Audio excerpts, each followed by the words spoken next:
is this? But there's a couple points that you will learn from this. For one, all these hormones you see and chemicals, they're your energy production, their vitality, and this is all on top of that page there, Marie. Overall strength, stamina, body repair, and regeneration, which is anti-aging. That's why everybody wants to take a hormone, right? It's anti-aging. Healthy brain. You ever notice when you're off in hormones, you know, whether it's female hormones or male hormones, that emotionally you're also off? Hormones affect more than just, they affect everything in your body. They're going to affect appetite. Sweet and carb cravings, actually not normal. They're actually hormone imbalance problems.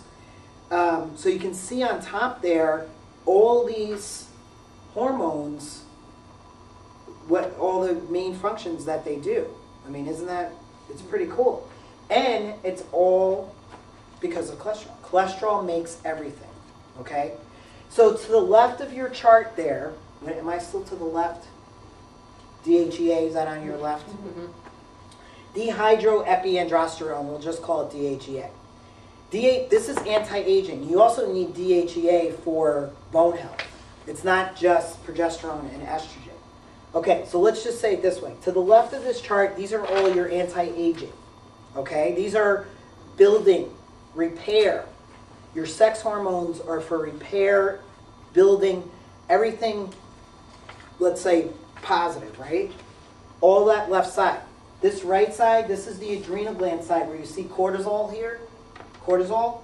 Cortisol is from progesterone, which is from pregnenolone, okay? This side can go either way. This side can build you up or break you down.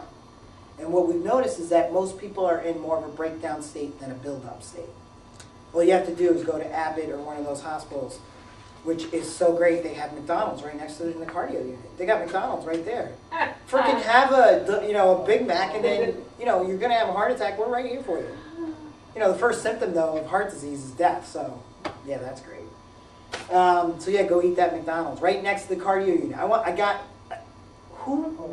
What? The insurance companies. Yeah, it is. The insurance companies have the money that get to dictate. Yeah, you got it. And it's actually, they're run by the insurance companies. So this is your building up or breaking down. This is what happens. The cortisol in your body maintains your blood sugar level. Cortisol maintains blood sugar. Okay? Two things maintain blood sugar. After you eat a meal, pancreas produces insulin. All right? So insulin is going to decrease. If you have if you're eating a meal and your blood sugar rises, insulin is produced and lowers it, because your blood sugar in your blood has to stay at such a within a narrow range. Okay, if it's too high or too low, we know what happens, right? If it's too, look at any kid that's just been given a candy bar. It's like you're really hyper, but also what's happening to the body? Increased blood pressure again, increased oxygen. It puts a person right back into that fight or flight. This is the part that I want you guys to understand.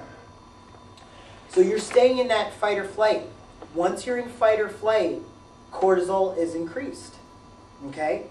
Because cortisol increases your blood sugar. Your adrenal glands, right? You have adrenaline, the epinephrine.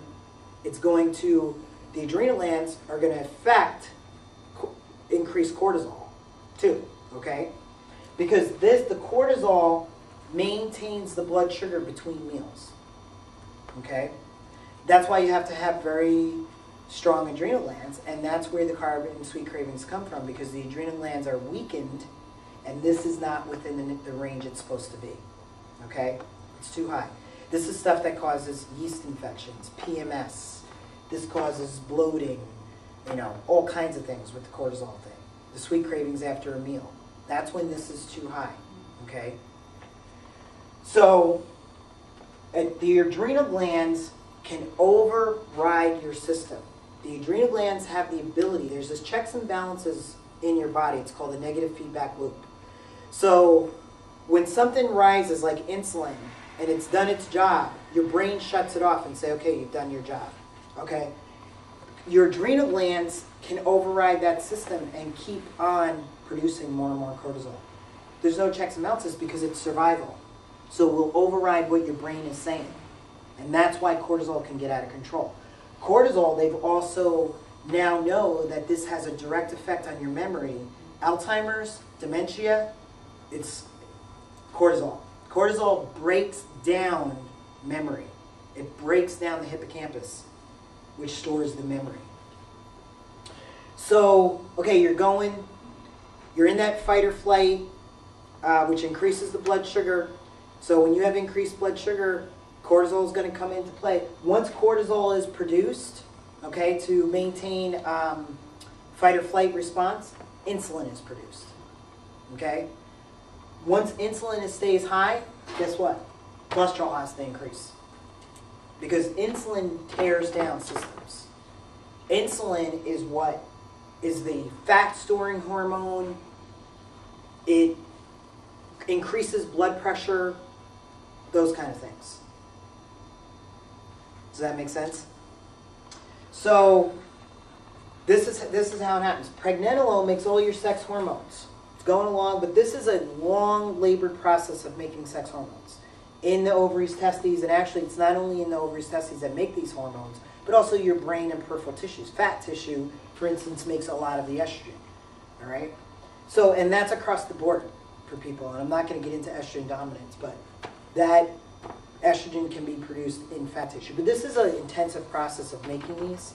This is not, because this is so crucial to survival and maintaining your blood sugar, that the adrenal glands are the only organs that can steal this right from the blood. So you're staying in fight or flight. This is called the pregnenolone steal. You're staying in fight or flight. You need to maintain that blood sugar because it's gotten low. So cortisol is going to help with the inflammation. It's going to help with the fight or flight, right? I mean, back to page 2. Cortisol, blood sugar regulation, anti-inflammatory, immune response. Okay? That's cortisol. It's going to steal this at the cost of all your sex hormones. And that's why it's called a pregnenolone steal. And that's why Western medicine is not, well, it's not why they're not looking at the whole picture, but that's why people are giving so many, like, oh, let's just give them a hormone. Let's just give them progesterone. Let's just give them that. Testosterone. Testosterone's being given out like it's candy now. Hormones are not candy, and they're not supplements. They're powerful, powerful chemicals in your body. They're measured in nanograms and picograms. Hormones, like a nanogram, is 1/billionth of a gram. That's like putting a pinch of salt in 10 tons of potato chips. They're so powerful. So you can't, oh yeah, let's give them progesterone, without looking at this whole thing, because if cortisol is really high, it's going to keep stealing that pregnenolone to make it at the cost of these hormones. And they give all these hormones without looking at the whole picture.